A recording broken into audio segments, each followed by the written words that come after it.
Kira-kira sudah tahu belum UI UX itu apa?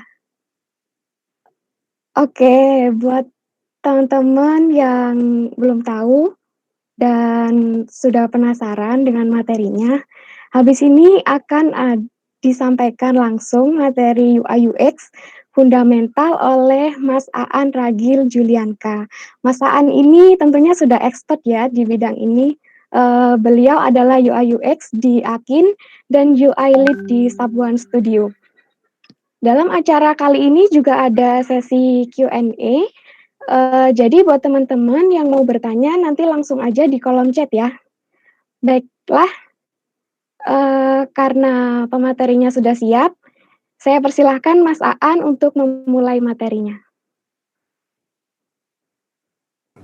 Baik Mbak Rara, terima kasih atas perkenalannya. Bentar saya share screen ya.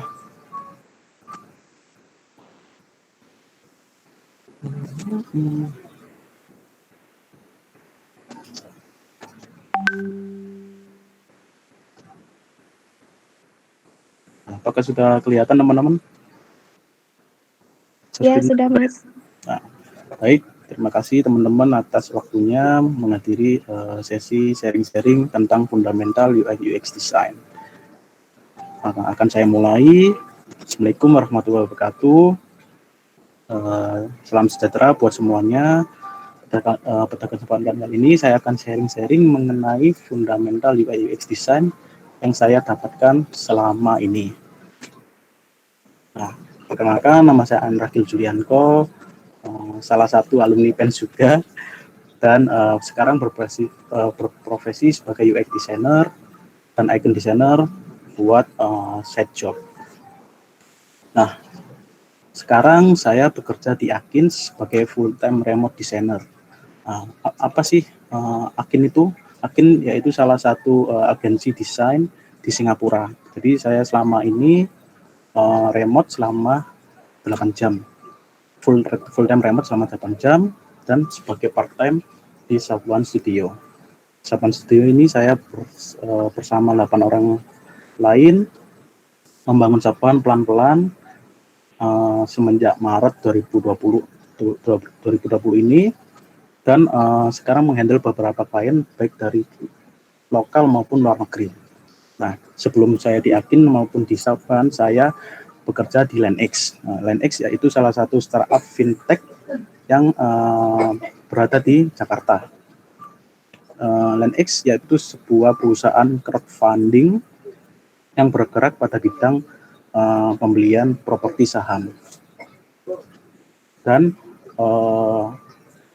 yang akan saya bahas yaitu kelima topik ini: intro, apa itu UI UX, proses dan metode yang digunakan, dan di mana teman-teman bisa belajar, dan yang terakhir tahap sesi Q&A. Nah, intro. Nah, perkembangan teknologi saat ini sangat cepat. Yang bisa saya gambarkan di sini seperti pesawat tempur yang mengharuskan manusia untuk terus berinovasi tanpa henti dengan selalu bisa memecahkan masalah-masalah baru yang ada di sekitar kita. Mungkin hampir tiap hari ataupun tiap minggu ada produk baru yang di-launching.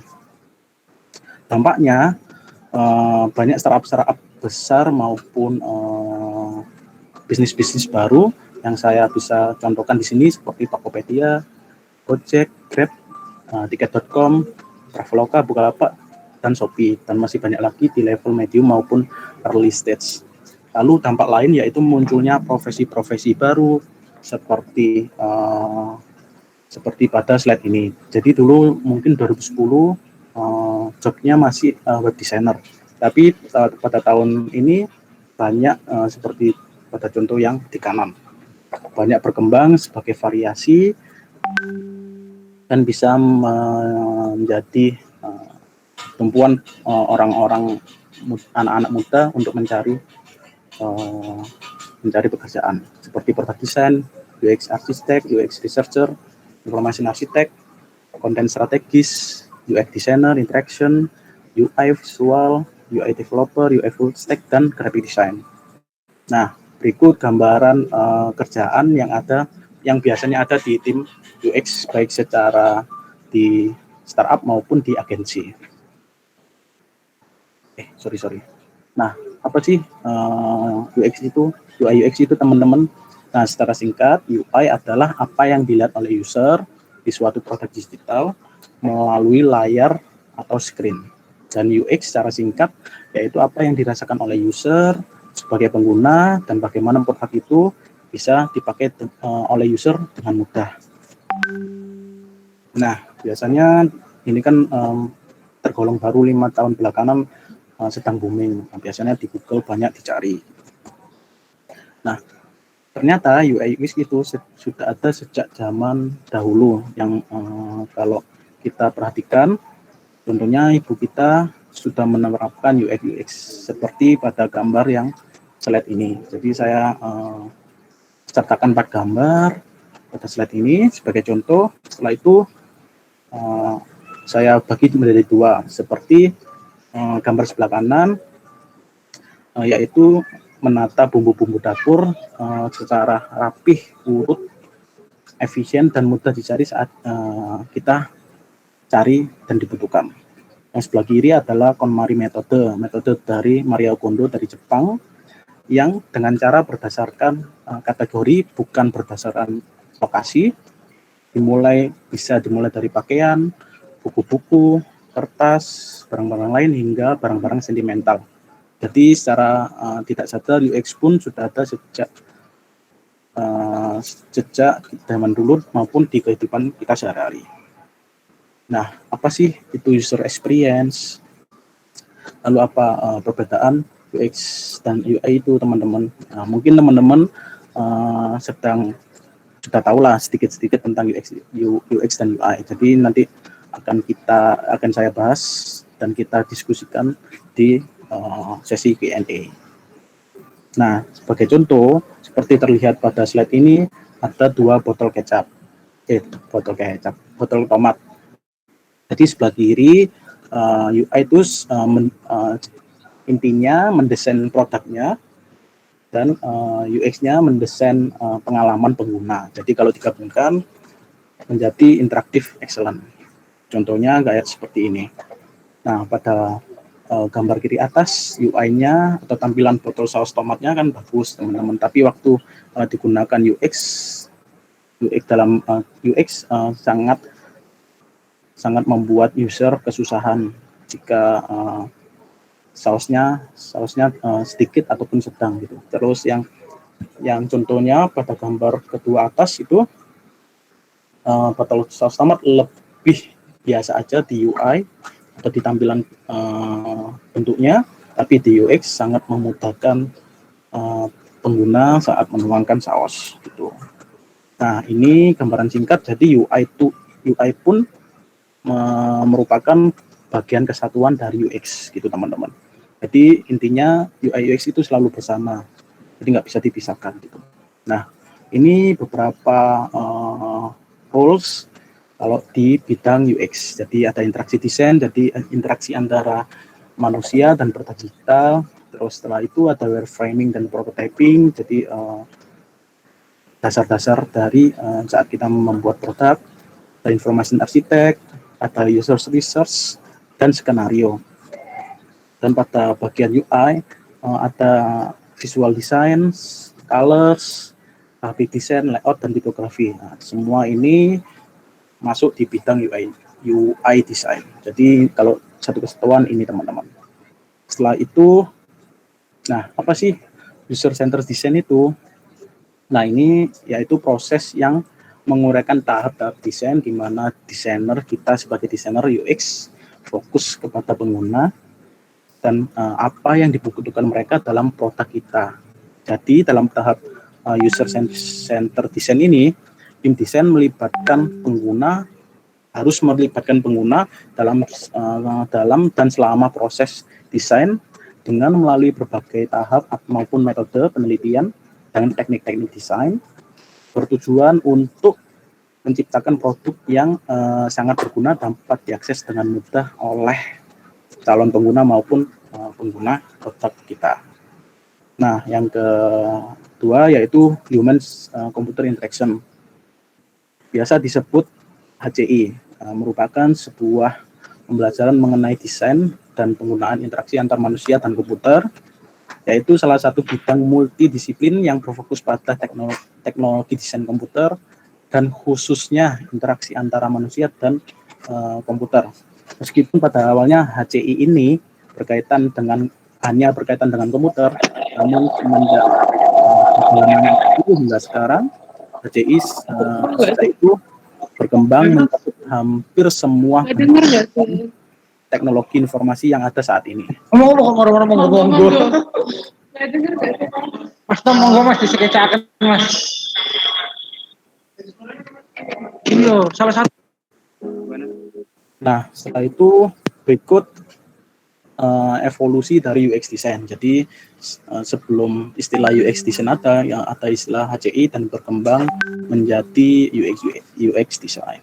Nah, ini ilustrasi bagaimana orang-orang dulu dengan menggunakan komputer tabung dan berinteraksi dengan komputer. Nah, dan ini awal-awal adanya komputer, kita manusia bagaimana orang-orang merancang, menerapkan, dan menggunakan sistem komputer secara interaktif dan berbagai komputer, dan bagaimana komputer mempengaruhi individu kita, kegiatan kita, organisasi kita di dalam masyarakat, gitu teman-teman. Nah, yang ini part of UX design itu yaitu interaction design. Jadi interaction design dan UI design itu satu kesatuan dalam dunia UX design, gitu teman-teman. Nah, apa sih user interface itu? Nanti akan kita bahas secara detail habis ini. Jadi yang telah saya sampaikan tadi, UI atau user interface itu tampilan antarmuka yang bisa berinteraksi dengan pengguna dalam produk digital, bisa website, aplikasi, maupun hal lain. Contohnya, nah ini 6 contoh yang saya berikan. Yang atas yaitu UI dashboardnya mobil Tesla, teman-teman. Jadi UI tidak hanya berkutat pada website maupun apps, jadi bisa di mobil. Terus saya sertakan aplikasi, contohnya di sini Grab maupun Gojek yang biasa kita gunakan sehari-hari. Terus yang website contohnya saya ambil dari Dribble, dan UI di mesin otomatis di minimarket. Lalu berikutnya di McDonald, cara pembeliannya menggunakan mesin bisa.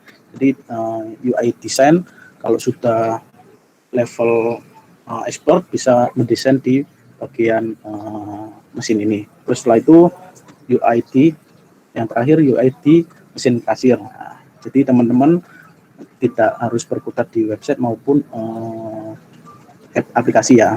Tuh. Nah, apa sih good UX itu? Good UX adalah interaksi antara orang dan sistem dibuat dengan mudah untuk membuat manusia produktif, menyenangkan, menarik, dan membuat manusia yang menggunakan ataupun bisa yang menggunakan adalah puas dalam proses mereka ataupun kita menggunakan produk digital gitu. Nah, kalau dari gambar ini teman-teman bisa menebak nggak ini mana yang user, mana yang customer, dan apa yang dirasakan oleh user gitu. Jadi kalau ini, nah ini customernya itu ayah dan ibu dari si bayi gitu teman-teman. Terus usernya atau pengguna itu yaitu si bayi itu sendiri, dan apa yang user rasakan atau yang lihat itu mainan yang ada yang digambar kanan. Nah, user sama dengan manusia gitu. Kenapa user sama dengan manusia? Karena manusia itu kita sendiri kebanyakan ada yang pelupa, ada yang sering salah, malas, bodoh, suka iseng, gampang bingung, dan cepat bosan. Dengan itu maka akhirnya ada fitur-fitur undo, save, restore, dan aplikasi seperti aplikasi reminder apps atau pengingat mobil, pesawat, motor, HP, mobile phone, manual, dan masih banyak lagi contoh-contoh di sekitar kita. Nah, ini salah satu contoh UX yang baik. Nah, kalau yang kiri ini sebelum adanya UX, Jadi teman-teman kalau baca yang kiri kan secara UI juga pun biasa aja, tapi secara UX kan membingungkan saat kita membaca. Jadi adanya UX itu terus kita bisa ubah dengan adanya grid dengan parking schedule yang lebih proper. Jadi lebih mudah dibaca seperti jam 7 ini free, yang ini harinya dan lain-lain. Terus contoh yang kedua, ini kalau dalam website dulu kan sebelum adanya Bootstraps, kita sering kalau dulu yang sudah merasakan nyoba itu website dulu itu jelek itu, secara desain itu rumit, jelek, terus nggak rapi dan nggak menggunakan grid kan teman-teman. Ini seperti contoh yang di armgreen.net. Nah ini good UX-nya web design, contohnya itu menggunakan grid, jadi semuanya terorganisasi dengan rapih, baik, dan mudah dicari. Saya ambil dari website AliExpress contohnya gitu. Contoh yang kedua yaitu penggunaan color yang miss ataupun jelek, seperti gradient yang ada di website Pacific Northwest ini. Di sini kan untuk warna kan kontrasnya jelek banget, jadi membingungkan mata ataupun user gitu. Nah ini maaf teman-teman, good interface-nya maupun gradient saya ambil dari contoh websitenya Street. Di sini walaupun dia menggunakan gradient tapi tertata rapih dan bisa masih terlihat ataupun terbaca dengan jelas dan bisa mengkombinasikan antara gradient maupun layout dan grid yang baik. Setelah itu ada bad UX di navigasi ataupun operasi yang jelek. Jadi navigasinya ini kan teman-teman lihat sendiri, mana yang harus diklik, mana yang harus diutamakan, mana user ketika mau search tombolnya kan di sini teman-teman, susah dicari gitu. Terus ini apa ini? Kayak menu-menu lainnya masih jelek gitu. Terus good UX-nya saya ambil dari website Uber Eats. Jadi di sini kan kalau user mau cari makanan tinggal klik isi alamat delivery sekarang ataupun nanti, terus kita cari makanan. Nah ini jelas gitu secara navigasi gitu teman-teman. Terus ini salah satu contohnya bad UX yaitu CTE yang pengaturan CTE yang salah. Jadi di sini user itu mau diarahkan kemana dulu gitu, mau di explore now atau about atau become scout. Nah di sini kan kalau harusnya itu explore now aja sih. Terus kalau about kan bisa di bawah ataupun di navbar di bawah. Terus ini contohnya good UX, saya ambil contoh dari Airbnb. Jadi user nggak bingung kalau mau cari penginapan langsung di bagian sini. Jadi ngisi lokasi, mau check in kapan, check out hari apa, dan berapa pengunjungnya gitu. Ini salah satu contoh good UX. Nah, setelah tadi intronya saya jelaskan, kita masuk di proses dan metode apa yang digunakan dalam dunia UI UX gitu teman-teman. Nah, kalau ini kan UX user experience, produk UX tanpa pengguna pun akan sia-sia. Dalam arti kita kalau sudah membuat produk yang baik secara UX maupun UI, namun akan sia-sia jika tidak ada pengguna yang menggunakan produk kita tersebut. Jadi kalau UX baik, UI baik, tapi kalau nggak ada pengguna ya sia-sia teman-teman. Jadi sayang gitu produknya. Dan ini beberapa metode yang saya ketahui dan yang saya pelajari selama ini. Yang pertama ada design thinking dari NN Group, dan ada double diamond, terus ada design sprint. Pasti tahu teman-teman mungkin banyak familiar di sini tentang 3 metode ini. Nah, pada sesi kali ini saya akan menjelaskan bagaimana cara membuat produk digital dengan metode design thinking. Apa sih teman-teman design thinking itu? Design thinking merupakan proses di mana para UX designer, UI berusaha untuk memahami pengguna, mendefinisikan masalah, memberi solusi yang mungkin ada dan tidak langsung terlihat pada proses awal-awal kita melakukan design thinking. Jadi design thinking bisa memberikan pendekatan berbasis solusi untuk memecahkan masalah-masalah yang ada dan cara berpikir, bekerja, serta mengumpulkan beberapa metode langsung untuk membuat produk digital. Nah, ini 6 tahapan bagaimana kita mengetahui apa yang user butuhkan. Pertama yaitu pada tahap understand ada 2, empathize. Empathize yaitu cara kita berempati kepada pengguna user. Yang kedua, mendefinisikan permasalahan-permasalahan mereka, kita mencatat gitu. Terus yang kedua, ada tahap explore, ada 2, yaitu ideate. Ideate adalah kita memberikan solusi untuk permasalahan mereka. Setelah itu ada prototype, kita memberikan gambaran nyata dalam sebuah produk untuk mengenai solusi kita tadi di tahap ideate.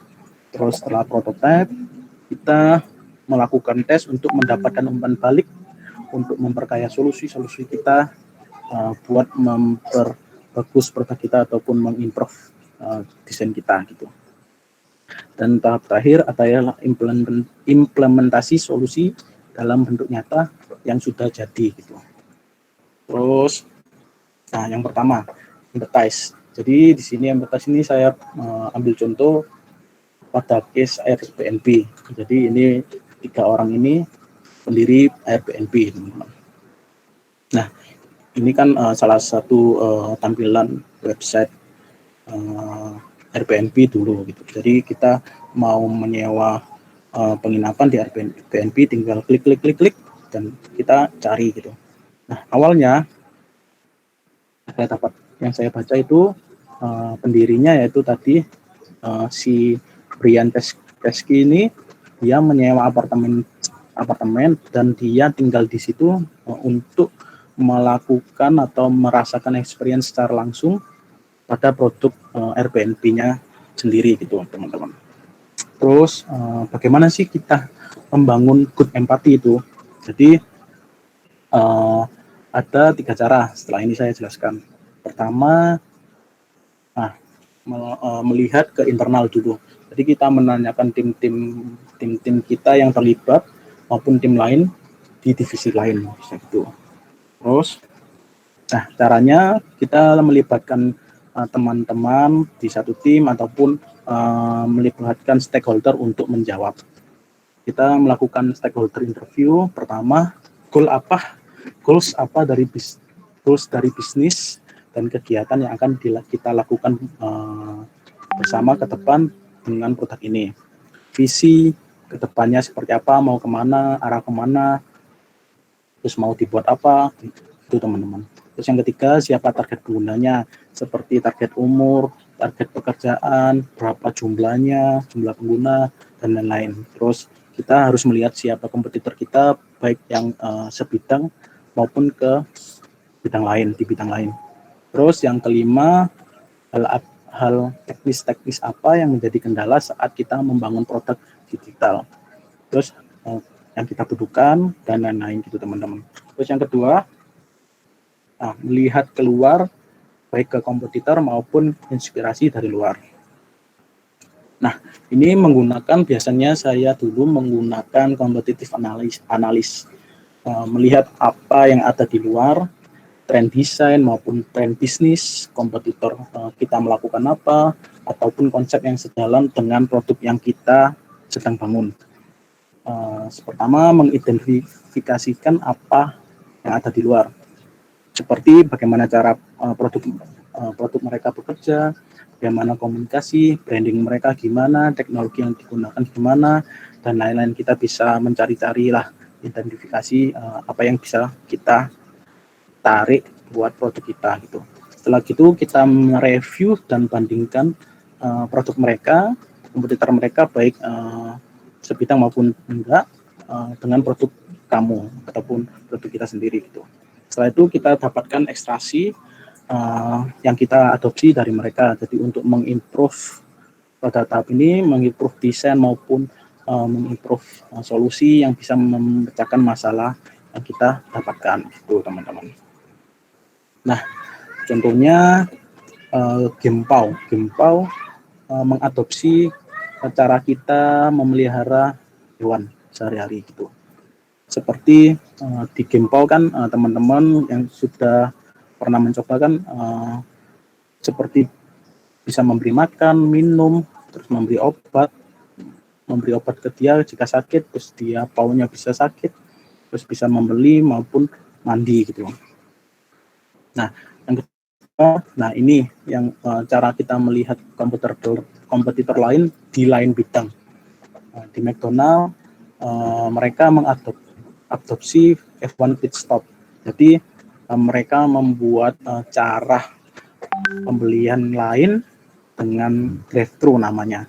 Jadi kalau kita mau mengadopsi dari bisnis lain yang cocok dengan produk kita gitu, nggak apa-apa sih, penting yang cocok gitu. Setelah itu melihat beberapa tipe. Jadi kalau di produk yang sudah jalan itu ada tipe yang pemula, masuk ke beginner yang masih mau maupun masih baru mendaftar di produk kita, dan user intermediate yaitu user yang sudah menjadi user kita tapi nggak sering menggunakan gitu. Terus yang experience yaitu user yang sudah sering menggunakan produk kita. Jadi kalau teman-teman suka menggunakan Tokopedia, Gojek, Grab maupun Shopee, itu termasuk teman-teman masuk ke user experience. Jadi melihat beberapa tipe, jadi kita mengumpulkan saran-saran dari beberapa tipe user, beginner, intermediate, dan experience gitu. Setelah itu kita melakukan one-on-one interview dengan beberapa pengguna. Ini biasanya kalau di startup besar maupun startup kecil yang sudah mempunyai UX researcher, mereka ini tugasnya untuk menginterview user. Nah, ini yang saya tahu beberapa target atau pengguna yang tentang topik yang akan ditanyakan itu apa yang mereka inginkan dengan produk kita. Kita tanyakan apa aja gitu. Kita catat dan kita salin dan kita akan diskusikan dengan tim kita nanti gitu. Terus apa goals mereka yang diinginkan terhadap produk kita gitu teman-teman. Terus seperti apa kebiasaan mereka saat melakukan pembelian maupun check out pembelian di aplikasi kita gitu. Terus yang keempat, apa yang membuat mereka frustasi, ini termasuk bingung tombolnya mau kemana, terus tombol navigasinya salah ataupun membingungkan, terutama ini buat user yang sudah agak tua gitu. Terus setelah itu apa sih research itu? Di research itu kita ada beberapa tahap, yaitu mendefinisikan masalah-masalah tadi, mengkategorikan berdasarkan karakteristik, dan ada research kuantitatif, setelah itu research kualitatif, dan contohnya. Nah, di sini saya akan membahas cara research kualitatif maupun kuantitatif, teman-teman. Terus di sini kan kalau kualitatif itu data ditemukan dari observasi yang kayak kita tanya-tanya di interview untuk mengidentifikasikan fitur desain yang mudah ataupun sulit yang akan digunakan oleh user. Terus yang kuantitatif yaitu data kuantitatif dalam bentuk satuan atau matriks seperti tingkat penyelesaian tugas, tugas suatu fitur, atau waktu tugas yang diberikan yang mencerminkan apakah tugas mudah dilakukan ataupun tidak gitu. Nah, ini contohnya ada di HARIS tadi, shadowing, focus group, interview, dan usability testing. Nah, saya bahas focus group yang biasa saya lakukan dulu. Fokus group itu biasanya satu kelompok terdiri dari 3-12 orang teman-teman. Peserta dipimpin dengan satu masalah dan didiskusikan dengan topik-topik, dan ini anggota kelompok ini harus memberi umpan balik baik secara lisan maupun tertulis melalui diskusi dan latihan selama proses fokus grup ini. Dan interview kayak seperti tadi, dan usability testing akan saya bahas pada slide berikutnya, gitu teman-teman. Ini contoh beberapa metode research untuk mendapatkan data kuantitatif. Jadi teman-teman bisa melakukan A/B testing, quick stream, request data, dan kuesioner. Apa sih testing itu, A/B testing itu teman-teman? Yaitu mungkin kalau yang sudah tahu, yaitu sebuah metode yang digunakan untuk membandingkan dua jenis desain, jadi desain A dan B, baik untuk tampilan website maupun mobile, sehingga dapat digunakan untuk menentukan jenis mana ataupun desain mana yang lebih unggul gitu, yang lebih menarik ataupun lebih mudah digunakan. Jadi contohnya teman-teman dapat mengubah isi text box maupun button dari sebuah aplikasi untuk mengetahui desain mana yang lebih baik. Jadi variasi desain ini nantinya akan digunakan untuk perubahan desain, memang untuk membawa peningkatan atau pengurangan terhadap conversion rate, seperti jumlah user baru yang sign up ataupun user lama yang sign in, dan jumlah checkpoint ataupun pembelian yang dilakukan oleh user. Itu contohnya kalau di aplikasi e-commerce gitu. Nah, ini dua metode tadi, dua pengumpulan data tadi, kualitatif dan kuantitatif. Nah, setelah pada tahap empathize tadi, kita mendefine masalah-masalah, teman-teman. Nah, pain point. Pain point ini secara singkat saya jelaskan. Pain point adalah problem yang sangat dirasakan oleh user. Jadi user itu jika mempunyai masalah bisa kita tulis pada interview, apa kita diskusikan dengan tim. Nah, setelah itu kita masuk ke tahap selanjutnya, yaitu suggestion, yaitu saran dari beberapa tim kita atau anggota tim untuk mendefine masalah ini di proses define. Gitu. Setelah itu kita mendefine user needs. Jadi masalah-masalah yang dapat ditindaklanjuti dari dua tahap sebelumnya, yang bisa digunakan untuk meringkas siapa saja user kita, apa yang dibutuhkan oleh user kita, dan mengapa kebutuhan itu penting bagi user. Jadi untuk istilahnya itu apa yang dibutuhkan user, jadi kita bisa improve gitu. Dengan ini kita sebagai tim mendefinisikan apa yang ingin teman-teman selesaikan sebelum melanjutkan ke tahap menghasilkan solusi yang potensial gitu teman-teman. Satu persatu, yaitu untuk memadatkan perspektif teman-teman ataupun dalam satu tim tentang masalah itu, dan yang kedua memberikan matriks untuk keberhasilan yang akan dibutuhkan selama proses desain. Terus keempat yaitu user journey map, yaitu sebuah visualisasi proses desain yang dilalui seseorang UX designer maupun UI dalam hal ini untuk mencapai suatu tujuan. Jadi bentuknya yang paling dasar adalah pemetaan, dimulai dengan menyusun serangkaian tindakan user ke dalam garis waktu yang sama. Gitu. Biasanya digunakan di startup untuk merancang web maupun aplikasi, untuk mengidentifikasi cara-cara yang memungkinkan user mencapai tujuan mereka secepat dan semudah mungkin dalam menggunakan produk kita tersebut. Jadi kayak journey-nya mau kemana, kalau mau flow pembelian kemana, flow mengubah password dan lain-lain gitu teman-teman. Terus setelah mendefine masalah-masalah yang tadi kita dapatkan dalam keempat proses define, kita akhirnya mendapatkan insight untuk menyimpulkan masalah-masalah tersebut dan bisa diimplementasikan ke tahap selanjutnya, yaitu tahap selanjutnya yaitu tahap prototype.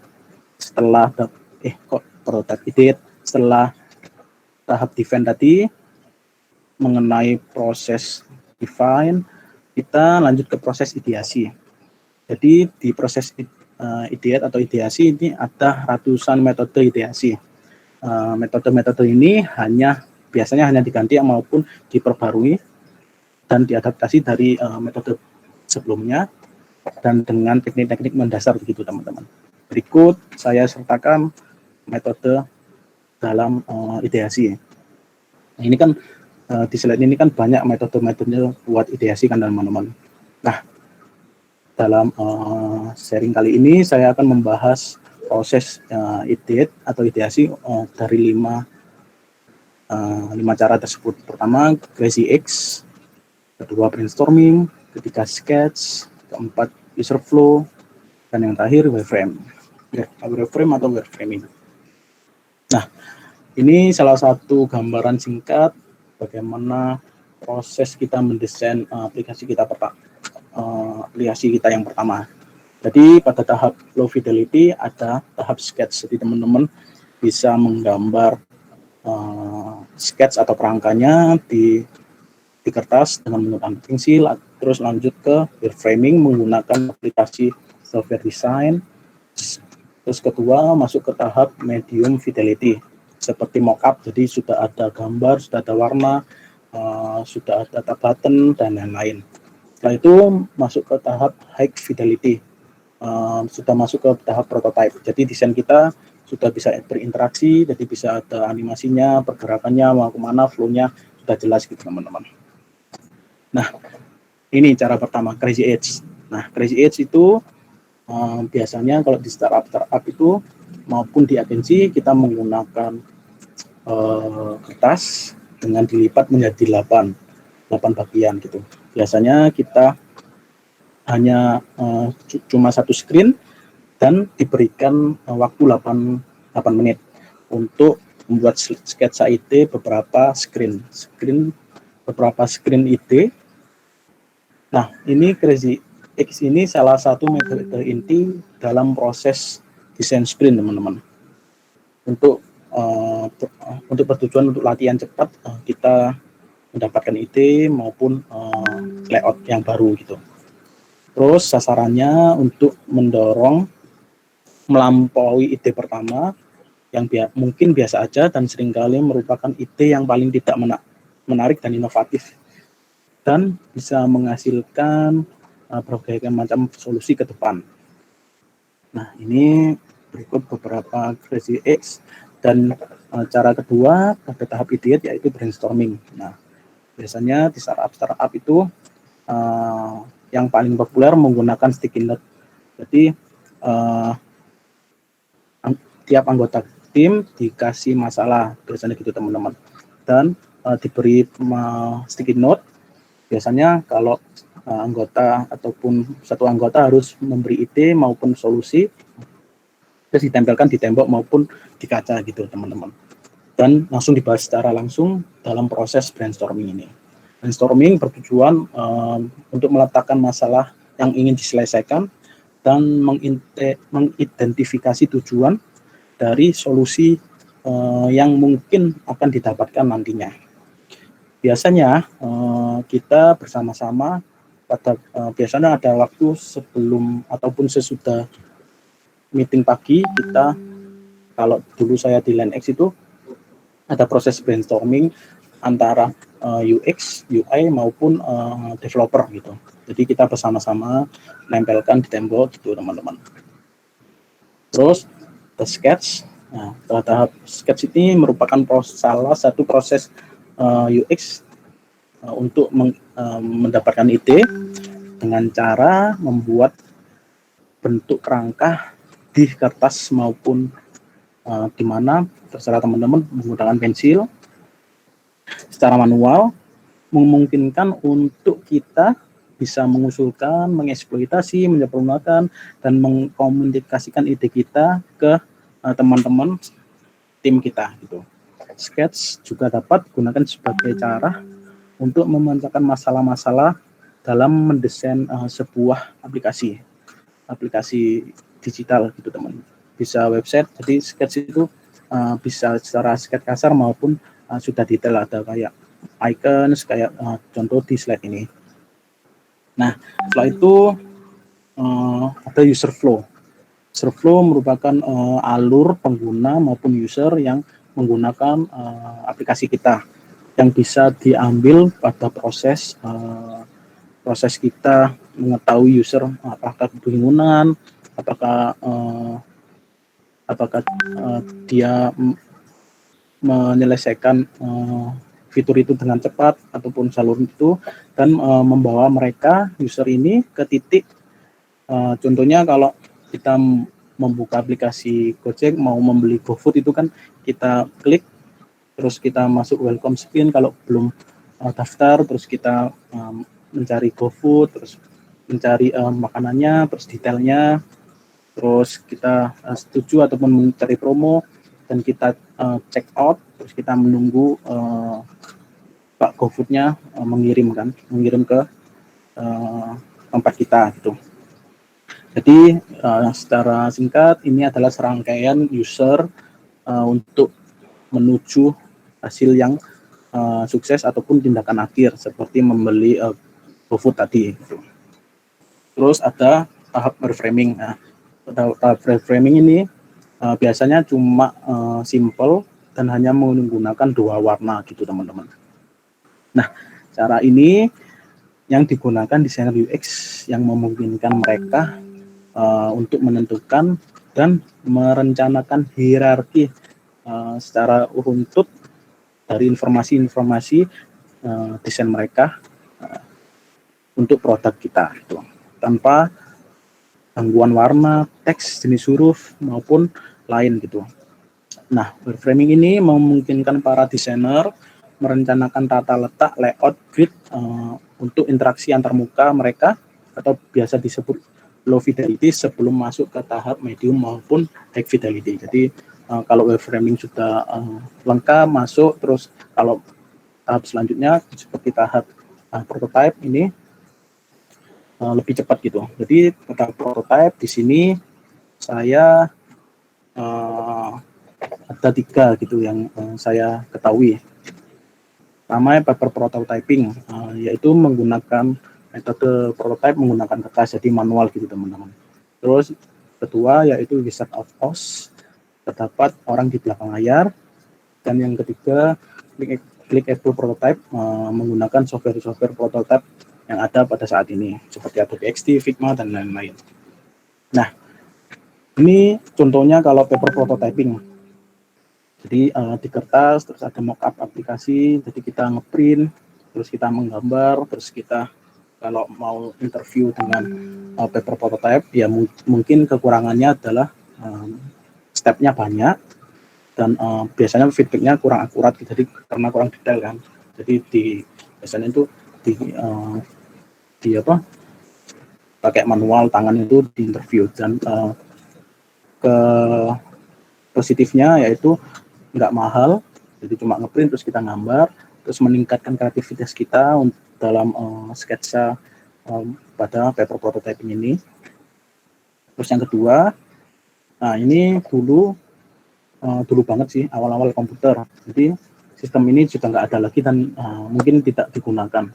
Dan karena membutuhkan kekurangannya, membutuhkan preparation atau persiapan yang sangat banyak.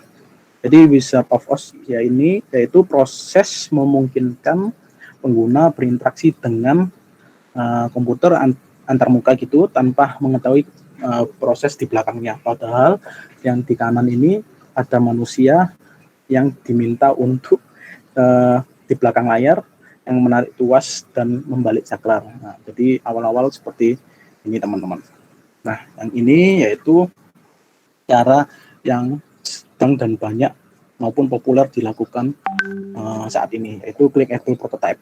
Jadi seperti gambar ini, teman-teman desainnya sudah ada di laptop teman-teman, jadi disambungkan dengan USB maupun Bluetooth, jadi bisa mencoba langsung di HP. secara langsung, secara real time. Jadi keuntungannya yaitu real time interaksi, lebih detail, jadi tahu tombolnya kekecilan atau enggak, teksnya kekecilan atau enggak,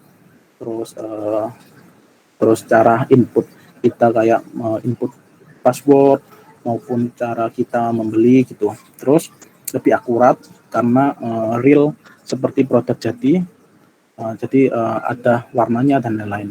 Terus kekurangannya mungkin membutuhkan banyak waktu. Nah, di sini teman-teman bisa menggunakan prototype maupun animasi secara bisa menggunakan kalau mau canggih menggunakan After Effects. Terus kalau biasanya yang saya gunakan maupun yang lagi populer yaitu Figma, Adobe XD, InVision itu gratis teman-teman. Terus ada yang berbayar yaitu ini Principle, Prototype, ini Premiere, ini berbayar tapi mungkin ada trialnya 7 hari gitu teman-teman. Terus ini Marvel ini bisa berbayar maupun enggak karena dibatasin satu project pun sama dengan Just in Mind gitu. Jadi teman-teman kalau mau mencoba Figma, XD sama InVision ini buat prototyping karena sudah mencakup sangat advance untuk clickable prototype ini. Nah, setelah 4 tahap tadi, empathize, define, ideate, prototype, kita sudah pada tahap tes ini sudah mendapatkan suatu gambaran aplikasi yang sudah jadi gitu teman-teman. Desain aplikasi yang sudah jadi, kita melakukan tes. Nah, pada ini saya menggunakan contoh usability testing. Jadi di sini tuh user diberikan penugasan terkait goals dari suatu aplikasi atau aplikasi kita gitu, untuk kita uji cobakan ke customer. Biasanya usability testing itu 3-5 orang. Jadi biasanya UX researcher itu maupun kita UX designer mencatat feedback mereka, saran, kritik, dan kita kumpulkan data-datanya untuk bisa memperbaiki kekurangan desain kita, baik secara flow, interaksi maupun secara warna gitu, pada produk kita. Nah, kenapa usability testing teman-teman? Kenapa usability testing? Karena pertama, uncover problem in the design, mengungkap masalah-masalah dalam desain. Tujuannya agar saat melakukan usability testing, kita desainer UX maupun UX bisa mencatat dan mendengarkan masukan-masukan dari user untuk aplikasi tersebut. Jadi masalah-masalah yang tidak kita dapatkan atau tidak kita temukan itu bisa ada di usability testing. Dan kedua, discover opportunities to improve the design. Nah, kita bisa lebih banyak belajar tentang users maupun calon users. Di sini kita bisa menemukan peluang-peluang dan meningkatkan desain dari produk kita. Yang ketiga, belajar banyak tentang user, kebiasaan mereka, preferensi mereka, tentang produk kita, saran, kritik, dan lain-lain. Nah, itu semua bisa didapatkan pada proses usability testing. Nah, ini source-nya dari NN Group. Nah, ini berapa banyak sih orang ataupun yang biasa dilakukan untuk pada tahap usability testing? Nah, ini biasanya itu minimal 3 teman-teman. Ini tergantung kebutuhan produk kita maupun waktunya. Kalau deadline mepet ya cuma 3, kalau masih deadline-nya banyak bisa 5 sampai 15 gitu teman-teman, tergantung kebutuhan kita. Nah, setelah kita tahap di usability testing, kita masuk ke tahap implementasi. Kalau sudah produknya launch gitu, kita monitoring produk kita. Jadi biasanya menggunakan Google Analytics. Setelah semua proses designing tadi yang telah kita lakukan, saatnya kita memantau berapa aktivitas pengguna, berapa check-in, check-up, terus berapa yang membeli, mencatat, mereport, dan menyimpulkan fitur apa yang sering digunakan atau fitur apa yang belum sering digunakan atau mau diimprove, apakah sudah mencapai target dalam bisnis ataupun bisa kita buat laporan ke orang bisnis dan marketing, biasanya gitu teman-teman. Terus setelah tadi, gimana sih kita bisa belajar semua itu? Nah, ini berikut saya jabarkan beberapa sumber biasanya saya gunakan untuk belajar fundamental UI UX. Jika teman-teman tertarik setelah ini belajar lebih jauh, bisa dari sumber-sumber ini teman-teman. Pertama, NN Group, Nielsen Norman Group.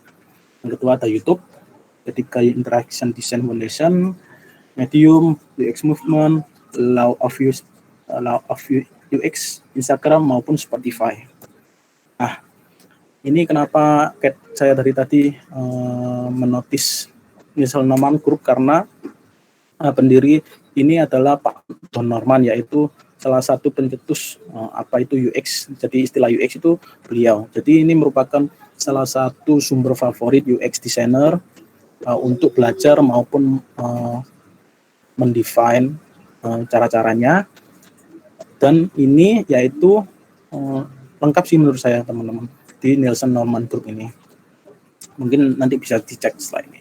Di situ ada YouTube. Nah, ini beberapa channel YouTube yang saya gunakan. Ada NN Group, Design Course, Flux, JC Software, dan AJN Smart. Nah, ini saya biasa untuk belajar. Ada ini NN Group ini basic dan maupun expert untuk UX. Ini Design Course, biasanya beliau upload secara langsung 1-2 jam. Course-nya gratis di sini. Dan Flux ini lebih condong dan fokus ke web design. Jadi dia cara web design, cara mendapatkan klien dan lain-lain. Terus ini salah satu desainer favorit saya, produk desain JC Software gitu, teman-teman. Terus yang terakhir AJ Smart, ini salah satu pendiri studio di Jerman. Jadi penjelasannya dia enak tentang UX itu teman-teman. Nah, ini source kedua tadi setelah YouTube.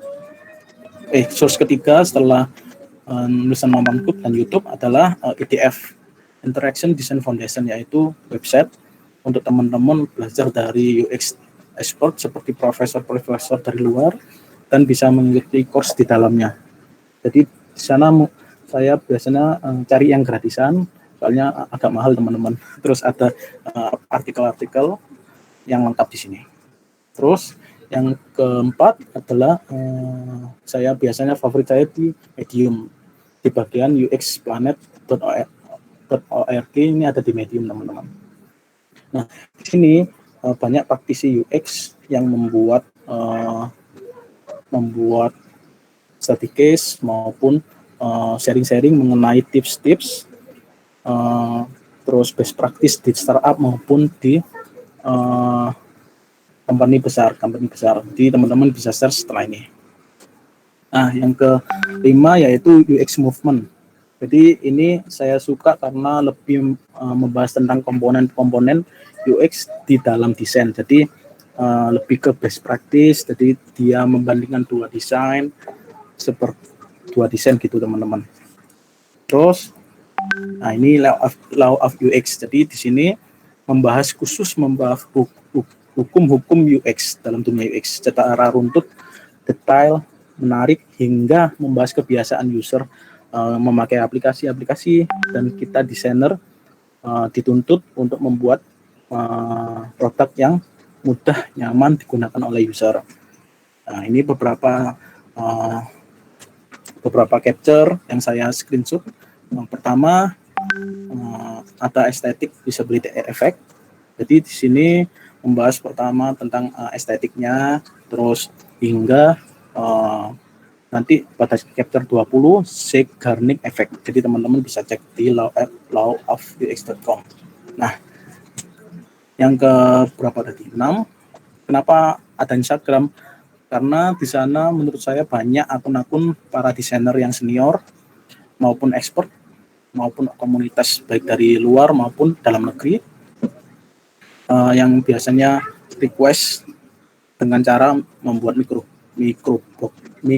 Jadi sharing-sharingnya. Ini salah satunya, salah tiganya yaitu saya suka Halo Designer, Unvision, dan uxl.apps. Jadi uxl.app ini kayak motion tentang interaksinya yang baik dan mana ada perbandingannya. Mungkin teman-teman bisa cek.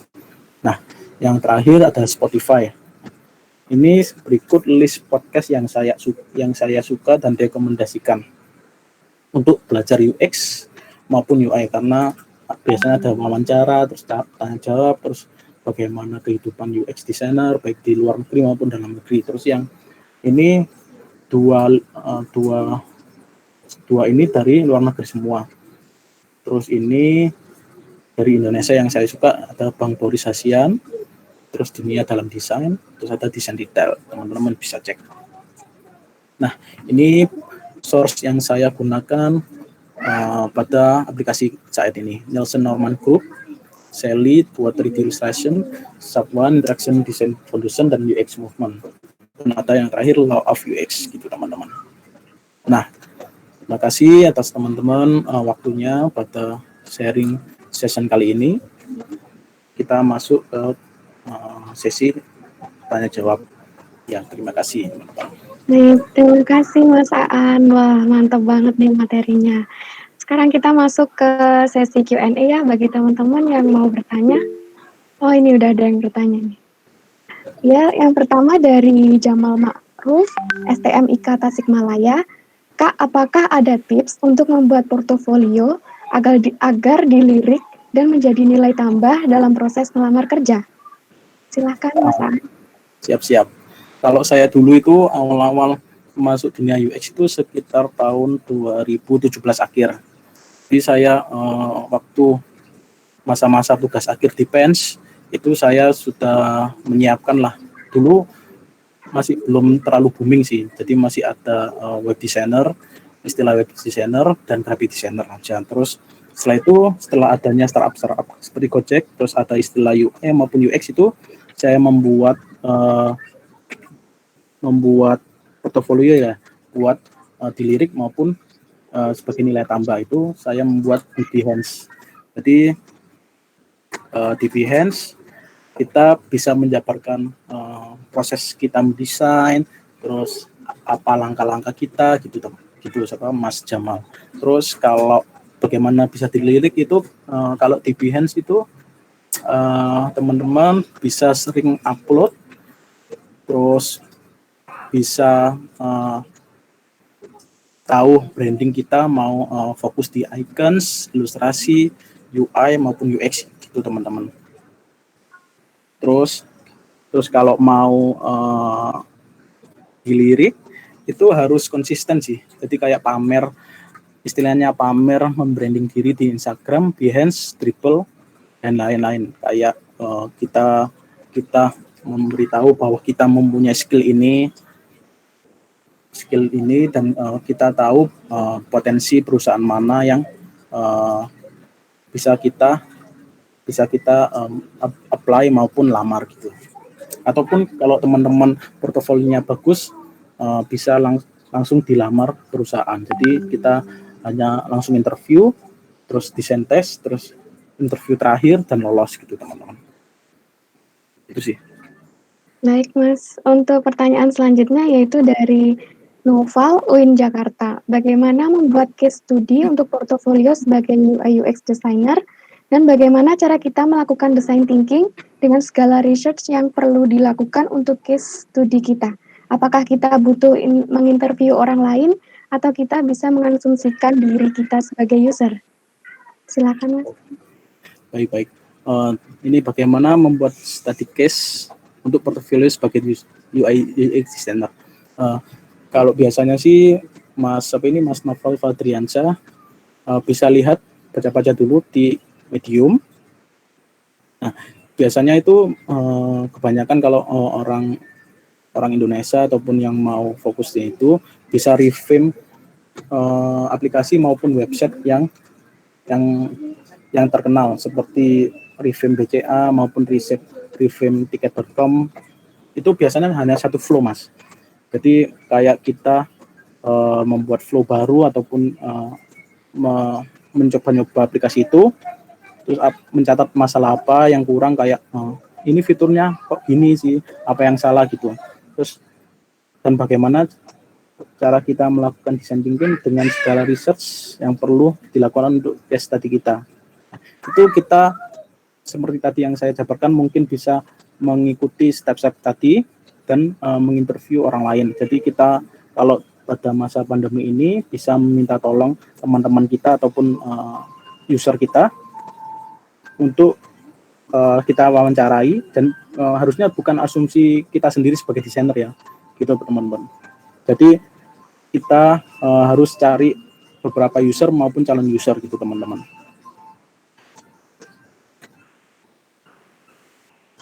Baik Mas Aan, terima kasih. Teman-teman ada yang nanya lagi nggak nih? Ayo silakan. Silakan. Bisa open mic juga kalau mau open mic. Yang bisa hal lain.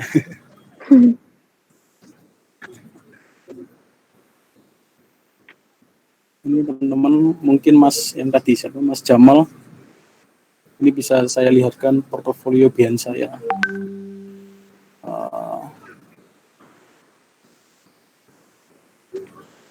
Kenapa login? Mungkin sambil menunggu teman-teman lain untuk tanya ya, saya tunjukkan.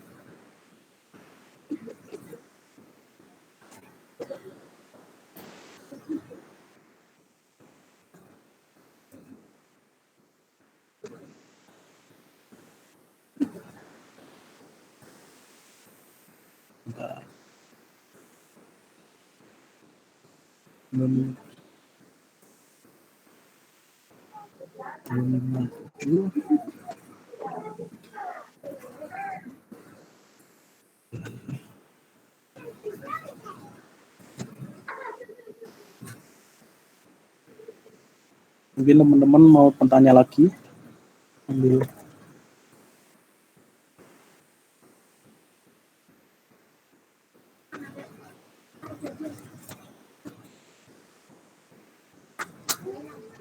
Silakan tanya bebas tentang dunia desain, mungkin tentang dunia freelance ataupun fundamental. Ini ada pertanyaan dari teman-teman ya. Dalam UI UX itu apakah ada user testing? Nah, jika ada, jika kita mau buat UI UX menjadi portofolio, bagaimana cara kita melakukan user testing untuk desain kita? Kalau gimana Mbak? Jadi bagaimana cara kita melakukan user testing untuk desain kita? Wah, untuk melakukan user testing, biasanya kita menyiapkan prototype yang sudah jadi, terus kita melakukan user testing, bisa ke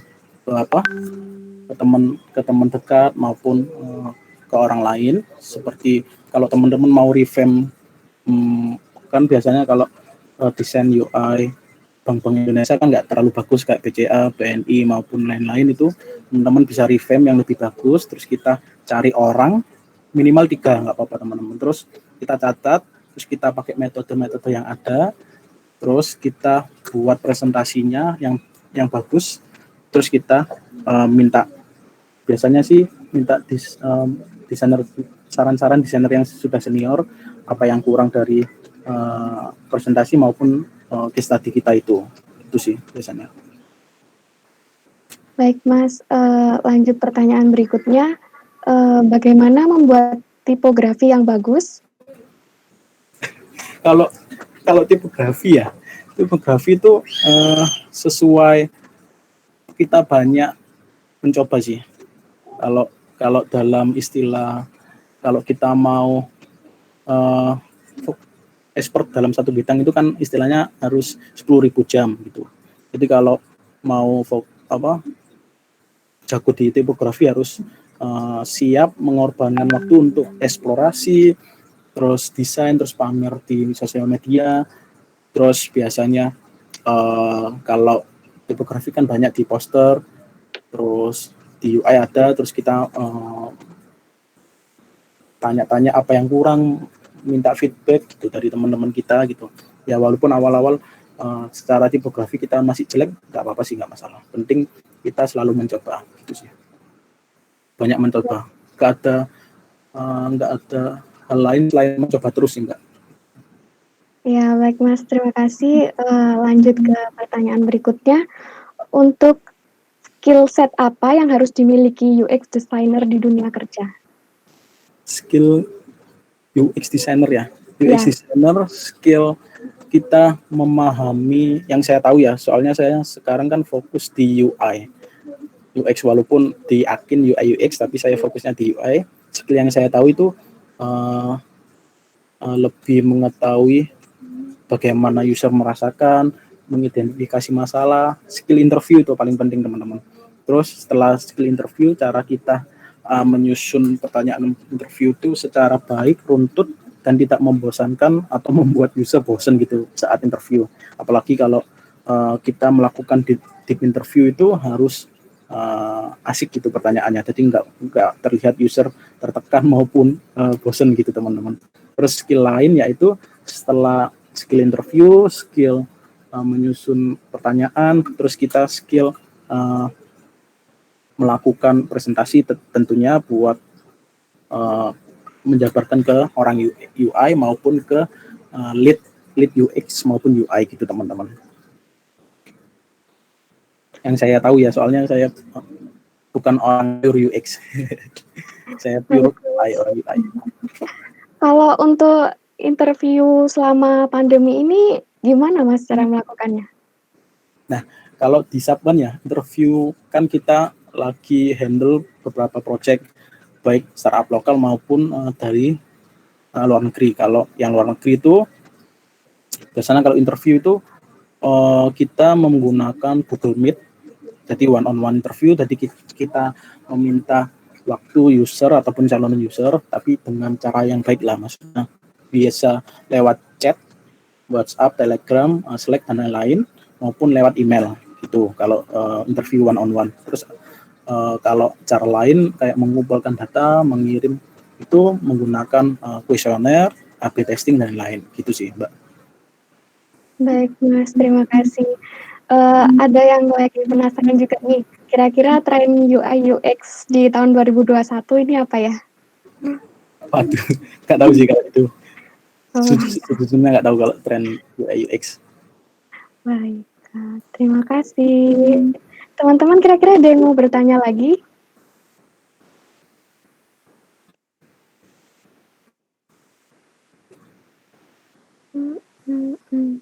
Oh iya Kak, ini ada yang bertanya lagi.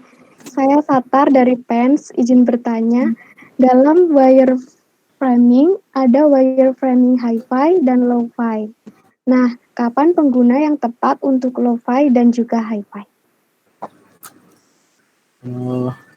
Kalau lo-fi sih penggunaan kapan harus itu tergantung kebutuhan startup dan agensi, terutama itu sih desain, terutama deadline. Kalau deadline-nya mepet pakai low-fi nggak masalah sih Mas Kuroba ini, Mas Satar ini nggak masalah. Kalau deadline-nya masih panjang maupun belum di handover ke developernya, kita bisa menggunakan high fidelity, bisa prototyping secara lengkap gitu sih.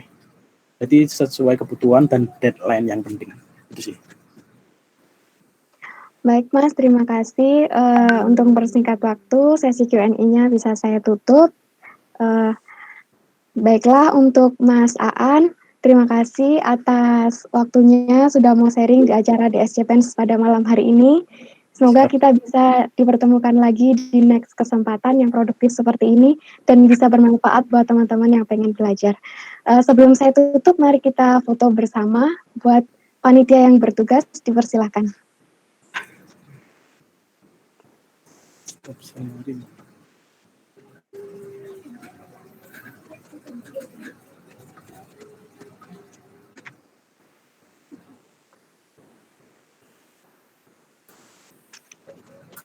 Bisa on kamera ya teman-teman.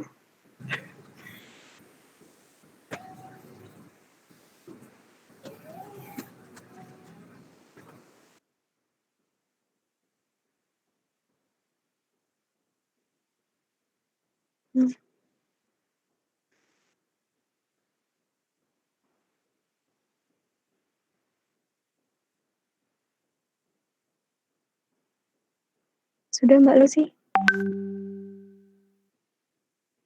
Baiklah, terima kasih buat teman-teman yang sudah meluangkan waktu malam minggunya ya. Terima kasih atas perhatiannya. Saya Rara mewakili tim DSC Pens pamit undur diri. Mohon maaf apabila ada kesalahan dan kekurangan. Terima kasih. Wassalamualaikum warahmatullahi wabarakatuh. Bye. See you next event. Warahmatullahi wabarakatuh.